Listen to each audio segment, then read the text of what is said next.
너희 장모님은 항상 주인공 자리에 앉히면서 나는 맨날 구석으로만 밀어내더구나. 저녁 먹을 때도 어머님 이거 드세요, 저거 드세요 하면서 나한텐 물 한 잔도 안 따르고.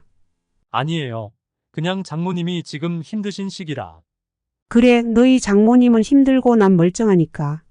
너희 좋을 대로 해. 난 이제 내 갈 길 가야겠다. 하은이는요? 하은이는 어떡하고? 하은이? 너희 장모님이 알아서 잘 키우시겠지. 나 없어도 잘만 살더구만. 안녕하세요, 구독자 여러분. 오늘은 특별한 이야기를 들려드리려고 합니다. 나이 들어 자식을 위해 모든 것을 바쳤지만 결국 깊은 상처만 받고 돌아서야 했던 한 어머니의 이야기입니다. 저는 올해 71살 박영숙입니다. 1953년 한국전쟁이 끝난 지 얼마 되지 않았을 때 태어났어요. 당시 아버지는 건설업으로 전쟁 후 복구 사업에 참여하시면서 큰 성공을 거두셨죠. 강남이 개발되기 시작할 때 우리 가족은 압구정동에 대형 아파트를 분양받았어요. 그때만 해도 강남은 그저 논밭이었는데 아버지는 이곳이 서울의 새로운 중심이 될 거라고 예견하셨죠. 영수가 공부 열심히 해라. 너는 우리 집 장녀니까 나중에 회사도 물려받아야 할 거 아니냐. 네, 아버지. 열심히 할게요. 아버지는 저를 무척 아끼셨어요. 당시만 해도 딸을 차별하는 집이 많았는데 우리 집은 달랐죠. 오히려 아들보다 딸인 제가 더 많은 사랑을 받았던 것 같아요. 특히 기억에 남는 건 제 16번째 생일이에요. 아버지께서 처음으로 외제차를 사주셨거든요. 그때는 정말 꿈만 같았죠. 아버지, 이런 비싼 차를. 우리 딸 공부하느라 고생했잖니? 이제 운전도 배우고. 하지만 제가 아직 운전면허를 딸 나이도 안 됐는데요. 곧 될 거 아니냐? 미리 준비해 두는 거지. 그런 행복이 영원할 줄 알았어요. 하지만 인생이란 게 참 한순간에 모든 게 바뀌더군요. 제가 고등학교 3학년 대학 입시를 앞두고 있을 때였어요. 갑자기 아버지께서 기침을 심하게 하시기 시작했죠. 처음에는 감기려니 했는데 폐암 말기라고요. 네. 이미 다른 장기로 전이가 많이 진행된 상태입니다. 그동안 어떻게 모르고 지내셨대요? 일이 바빠서 건강검진도 제때 못 받으셨다고. 아버지는 너무 늦게 발견한 폐암 때문에 치료 기회조차 제대로 잡지 못하셨어요. 진단받고 3개월. 그렇게 허무하게 돌아가셨습니다. 영수가 아버지, 제발 힘내세요. 미안하구나. 내가 이런 걸 겪게 해서. 아버지 말씀이 뭐예요?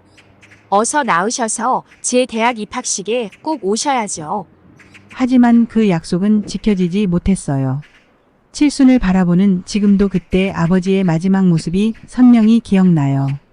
병실 창 너머로 스며드는 노을빛 속에서 마지막으로 제 손을 꼭 잡아주시던 그 따뜻한 손길이. 아버지가 떠나고 나서 어머니는 급격히 쇠약해지셨어요. 먹지도 못하고 주무시지도 못하고 말 그대로 아버지를 따라 죽어가시는 것 같았죠. 어머니, 제발 좀 드세요. 영수가. 미안하다. 왜 자꾸 미안하다고 하세요? 어머니가 뭐가 미안하시다는 거예요? 내가 이렇게 어린 나이에 이런 일을 겪게 해서. 결국 어머니도 아버지가 돌아가신 지 1년도 채 되지 않아 세상을 떠나셨어요. 의사 선생님 말씀으로는 심장마비였다고 하는데 저는 알아요. 어머니는 그리움으로 돌아가신 거라는 걸. 그때부터였을까요? 친척들이 하나둘씩 모여들기 시작했어요. 처음에는 정말 저를 걱정해 주는 줄 알았죠. 영숙이가 혼자 있기 불안하니 우리 집에서 지내자. 아니야, 우리 집이 학교랑 더 가까우니 우리 집으로 와야지. 그래도 큰 집에서 키워야 도리가 아니겠나. 당시 제가 가진 재산이 얼마나 되는지도 몰랐어요. 그저 친척들이 서로 저를 맡겠다고 하니 그게 저를 생각해서인 줄로만 알았죠. 하지만 시간이 지날수록 이상한 일들이 생기기 시작했어요. 어느 날은 삼촌이 오셔서 서류에 도장을 찍으라고 하시더군요. 이게 뭔데요, 삼촌? 아, 그냥 재산 정리하는 거야. 내가 아직 미성년자니까 어른들이 좀 도와줘야지. 하지만 걱정 마. 삼촌이 다 알아서 할 테니. 그렇게 한 번, 두 번.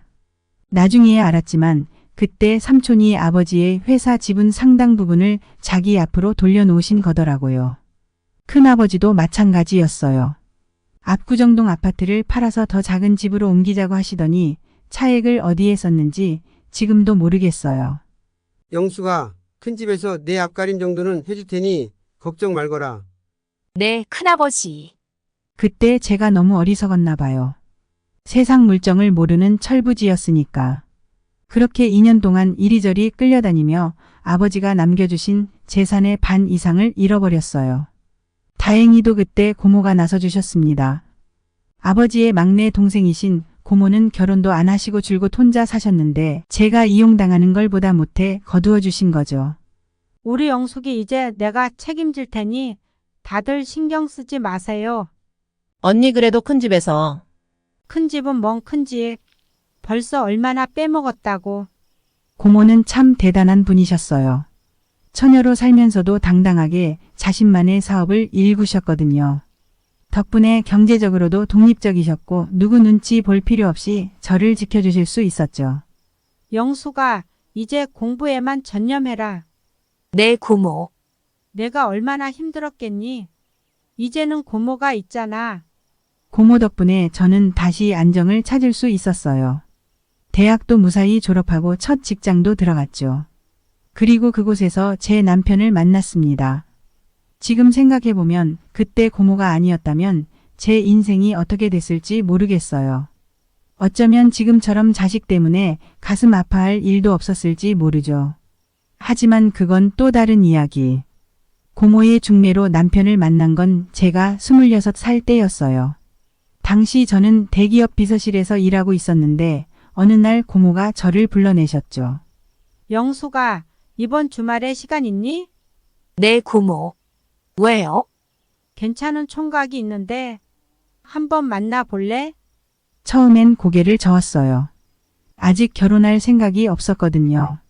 하지만 고모의 말씀이 계속 마음에 걸렸죠.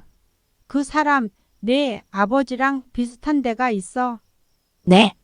성실하고 가정적이고 널 잘 챙겨줄 것 같아.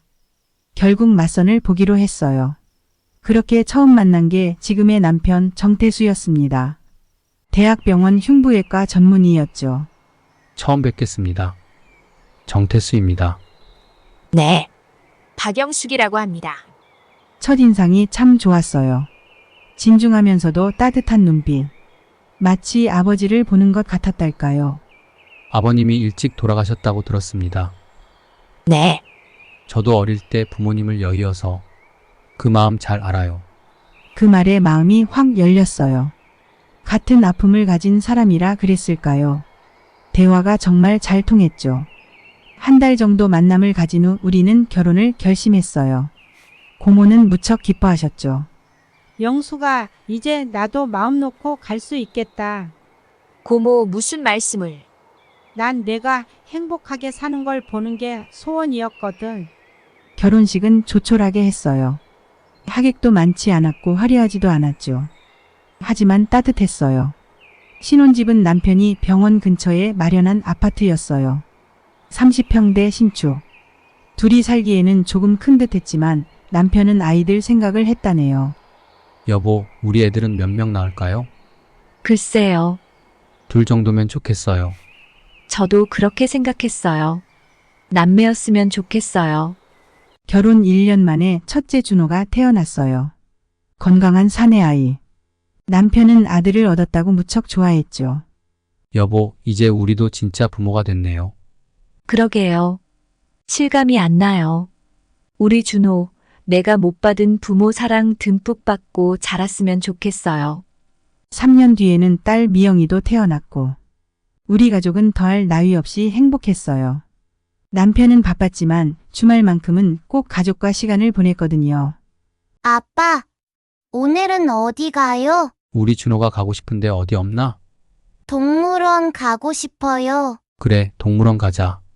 미영이도 좋지? 그렇게 평화로운 나날들이 이어졌어요. 아이들은 쑥쑥 자라고 남편은 승승장구했죠. 부모 없이 자란 저로서는 이런 평범한 행복이 그저 감사할 뿐이었어요. 하지만 세상 일이란 정말 한순간이더라고요. 그날도 평범한 아침이었어요. 남편은 항상 그랬듯 일찍 출근했고 저는 아이들 등교를 도왔죠. 여보세요? 박영숙 님이시죠? 남편분이 네? 무슨 일이시죠? 교통사고가 났습니다. 지금 응급실로. 그날의 기억이 아직도 생생해요. 병원 응급실로 달려갔을 때 이미 많이 늦어버린 뒤였죠. 박영숙 님이시죠? 일단 앉으세요. 제 남편이 어떻게 됐나요? 새벽에 수술 가시던 중에 교통사고가. 최선을 다했지만 그 순간 제 귀에는 아무 소리도 들리지 않았어요. 다리에 힘이 풀려 그 자리에 주저앉고 말았죠. 누군가 절 부축하는 것 같았지만 모든 게 꿈처럼 흐릿했어요. 엄마, 준호야. 아빠가 정말 18살이던 준호는 한참을 울었어요. 중학생이던 미영이는 충격이 너무 큰 듯 말도 못하고 멍하니 있더라고요. 그때 저는 제가 무너지면 안 된다고 생각했어요. 장례는 3일장으로 치렀어요. 남편이 근무하던 병원에서 많은 분들이 오셨죠. 환자분들도 여러 찾아오셨어요. 선생님이 내 딸 살려주셨는데 항상 따뜻하게 대해주시던 분이. 장례를 치르고 집으로 돌아왔을 때 그제야 실감이 났어요. 이제 정말 혼자구나. 아니, 이제 제가 가장이 되어야 한다는 걸 깨달았죠. 준호야. 네, 엄마. 너 군대는 어떡할래? 당연히 가야죠. 아빠도 그러시길 바라셨을 거예요. 준호는 의외로 담담했어요. 오히려 저를 걱정하더군요. 입대를 앞두고 있었는데 차마 미루라고 말할 수가 없었어요. 미영아, 너는 어떻게 생각해? 많이 힘들지? 엄마, 나 아직도 아빠가 출근하신 것 같아요. 곧 돌아오실 것 같은데. 미영이는 한동안 힘들어했어요. 상담도 받고 약도 먹어야 했죠. 하지만 시간이 약이라고 조금씩 일상으로 돌아오더라고요. 그렇게 2년이 흘렀어요. 준호는 군대에 다녀왔고 미영이는 대학생이 됐죠. 저는 그저 하루하루를 버티는 심정으로 살았던 것 같아요. 엄마, 저 취직했어요. 어디? 대기업 회계팀이요. 아빠가 생전에 늘 하시던 말씀이 있잖아요. 안정적인 직장을 가지라고. 준호가 취직하고 얼마 지나지 않아 그 애가 소개팅을 한다고 하더라고요. 26. 아직 어리다고 생각했는데 제법 어른이 되어 있었나 봐요. 엄마, 이번에 소개받은 분이 정말 좋은 것 같아요. 그래? 어떤 사람인데? 회사 마케팅팀에서 일하시는 분이에요. 이소영 씨라고. 아들이 소개팅 이야기를 꺼냈을 때 처음엔 걱정이 됐어요. 아직 일도 배우는 단계인데 결혼까지 생각하는 게 성급해 보였거든요. 하지만 준호의 설명을 들어보니 꽤 진지해 보였어요. 둘 다 집안 형편이 비슷해요. 소영 씨도 어릴 때 아버지를 여의었대요. 그래. 게다가 가치관도 잘 맞아요.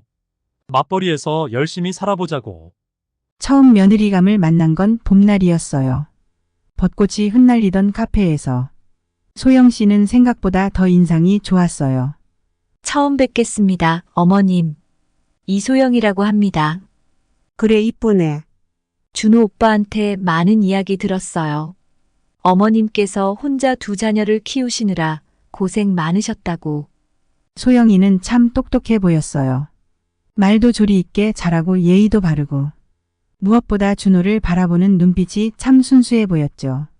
어머님, 저희가 결혼하게 되면 자주 찾아뵐게요. 그래, 하지만 너무 부담 갖지는 마라. 아니에요. 제가 친정엄마도 일찍 돌아가셔서 어머님이 더 특별하게 느껴져요. 그 말이 제 마음을 울렸어요. 어쩌면 소영이도 저와 비슷한 상처를 가지고 있어서 그랬을까요? 그 자리에서 저는 이 며느리를 받아들이기로 마음먹었어요. 결혼 준비 과정에서 예상치 못한 문제가 생겼어요. 신혼집 문제였죠. 둘 다 모아놓은 돈이 많지 않아서 고민이 많더라고요. 엄마, 전세금이 너무 올랐어요. 그래? 얼마나? 강남은 꿈도 못 꾸고 신도시로 가도 7억은 있어야. 그때 저는 결심했어요. 남편이 남겨준 재산을 조금 써야겠다고. 준호야, 네, 엄마. 전세금은 내가 댈게. 엄마. 그렇게 하시면 안 돼요. 왜? 내 아빠가 너희들 위해 남겨준 거야. 이럴 때 써야지. 싫어. 적은 돈은 아니었지만 아들의 새 출발을 위해서라면 아깝지 않았어요. 게다가 신혼집이 제 집 근처라 자주 볼 수 있다는 것도 좋았죠. 결혼식은 생각보다 빨리 다가왔어요. 준호와 소영이는 길지 않은 연애 끝에 결혼을 결심했거든요. 하지만 서두르는 것 같지는 않았어요. 서로를 향한 마음이 확실해 보였거든요. 어머님, 들러리 드레스는 이 색상이 어떠세요? 다 예쁘네. 소영이가 고르는 대로 하렴. 저희 결혼식은 소박하게 하려고요. 양가 가족들하고 가까운 분들만 모시고. 결혼식 날. 저는 문득 남편 생각이 났어요. 아들의 결혼식에 함께 있었다면 얼마나 좋았을까. 하객석의 빈자리가 유난히 크게 느껴졌죠. 결혼식 후 6개월 평화로운 시간이 흘렀어요. 아들 부부는 주말마다 저를 찾아왔고 함께 식사도 하고 이야기도 나누었죠. 특히 소영이는 정말 며느리라기보다 딸 같았어요. 어머님, 이번 주말에는 제가 요리해 드릴게요. 아이고 바쁜데 그러지 마. 제가 요즘 요리 학원 다니거든요. 배운 거 어머님께 먼저 맛보여 드리고 싶어요. 그런데 어느 날 소영이가 평소와 다른 모습으로 찾아왔어요. 얼굴이 창백했고 안색도 좋지 않아 보였죠. 소영아 어디 아프니? 아, 어머님, 사실은 임신이었어요. 결혼한 지 8개월 만의 소식이었죠. 계획보다는 빨랐지만 그만큼 기쁜 소식이었어요. 어머님 걱정돼요. 아직 준비가 안 된 것 같은데. 무슨 소리야? 아이는 태어날 때 제 복을 가지고 온다잖니. 회사는 어떡하죠? 둘 다 이제 막일이 잡혔는데. 아들 부부의 걱정은 이해가 됐어요. 둘 다 직장 생활한 지 얼마 되지 않았고 아직 자리도 잡기 전이었으니까요. 하지만 저는 오히려 기뻤어요. 드디어 할머니가 된다는 생각에. 육아휴직은 어떻게 쓰기로 했어? 일단 소영이가 먼저 6개월 쓰고 제가 6개월 쓰기로 했어요. 그래, 그게 좋겠다. 처음에는 모든 게 순조로워 보였어요. 예정일도 잘 맞춰서 예쁜 손녀 하은이가 태어났고 소영이도 순산이었죠.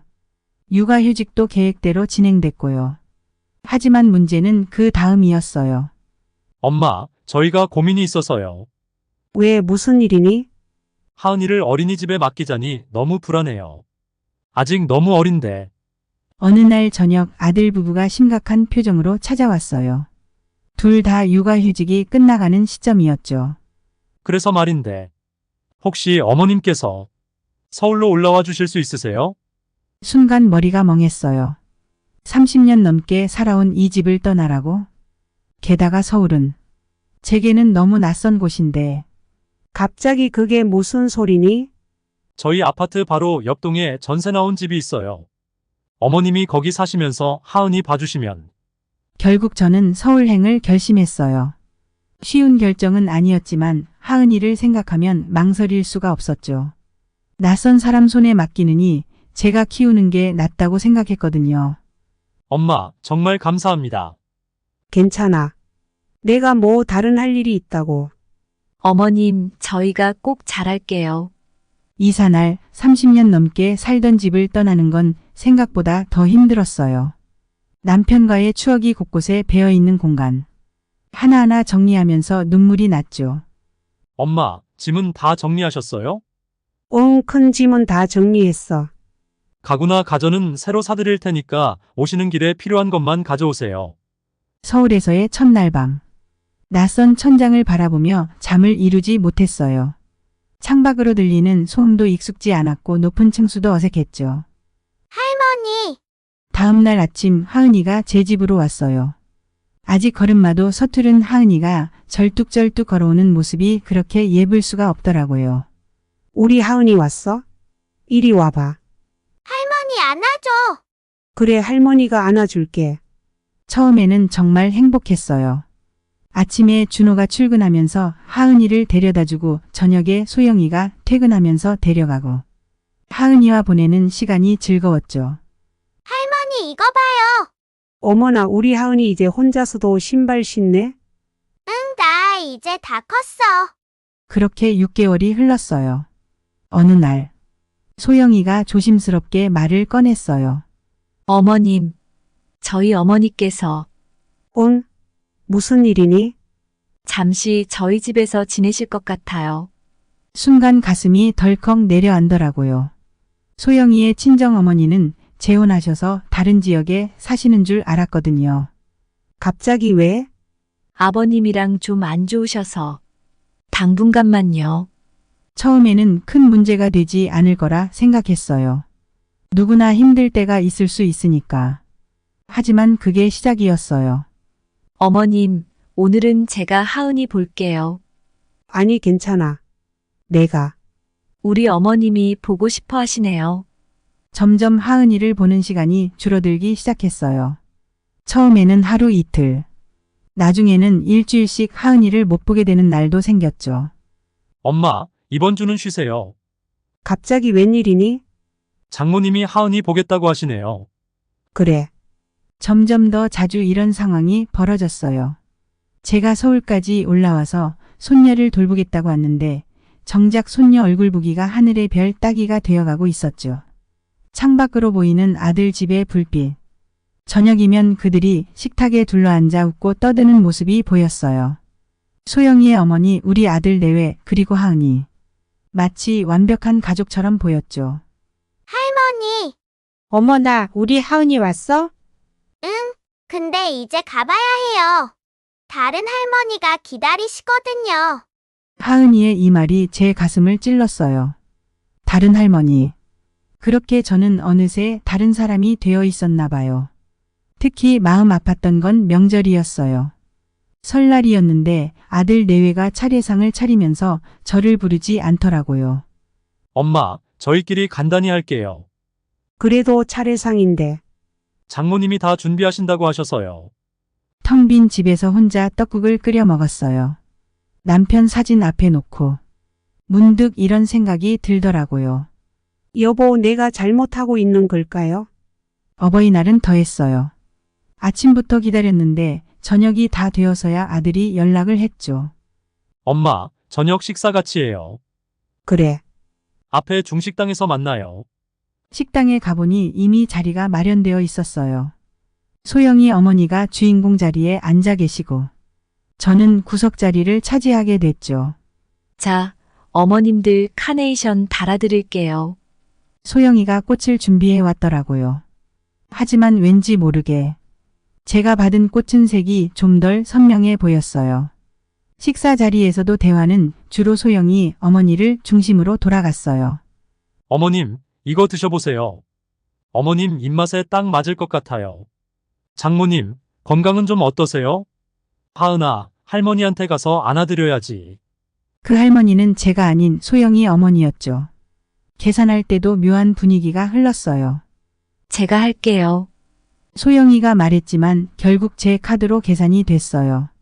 그것도 거의 먹지도 못한 30만 원짜리 식사를. 그날 밤 저는 잠을 이루지 못했어요. 창밖으로 보이는 아들 집 불빛이 더욱 차갑게 느껴졌죠. 문득 제 인생을 되돌아보게 됐어요. 어린 시절 부모님을 잃고 친척들에게 이용당하고 그래도 고모의 사랑으로 다시 일어설 수 있었죠. 남편을 잃고도 아이들을 위해 꿋꿋이 살아왔어요. 그런데 지금은 나이 들어 자식을 위해 모든 걸 버리고 왔는데 이렇게 구석에 처박혀 있어야 하나 싶더라고요. 다음 날 아침 결심했어요. 아들을 불러 이야기를 나누기로 했죠. 준호야, 잠깐 올래? 네, 엄마. 무슨 일이세요? 너한테 할 말이 있어. 처음에는 차분히 이야기하려 했어요. 하지만 막상 아들을 마주하니 그동안 쌓였던 감정이 복받쳐 올랐죠. 난 왜 너희한테 이방인이 된 거니? 엄마, 무슨 말씀이세요? 내가 모를 줄 알아? 너희가 얼마나 나를 피하는지. 아들은 당황한 듯 했어요. 하지만 이제는 멈출 수 없었어요. 너희 장모님 오시고 나서부터 난 그저 하은이 보는 도우미 정도가 된 것 같아. 그건 장모님이 힘드신 시기라서. 그래, 너희 장모님은 힘들고 난 멀쩡하니까 이래도 되는 거지. 내가 서울까지 올라와서 살면서 내 생활 다 버리고 너희 도와준 게 이런 대접 받으려고 그런 게 아니야. 눈물이 났어요. 하지만 이번에는 서러워서가 아니었어요. 화가 나서 그리고 제 자신이 안타까워서. 전 세금도 내가 대주고 지금까지 너희 뒷바라지 해준 게 이제는 다 잊었니? 엄마, 그걸 어떻게 잊겠어요? 저희가 잘못했네요. 앞으로는. 됐다. 이제 그만할래. 네. 내려갈 거야. 내 집으로. 아들의 얼굴이 하얗게 변했어요. 소영이도 놀란 듯 달려왔죠. 어머님, 그러시면 안 돼요.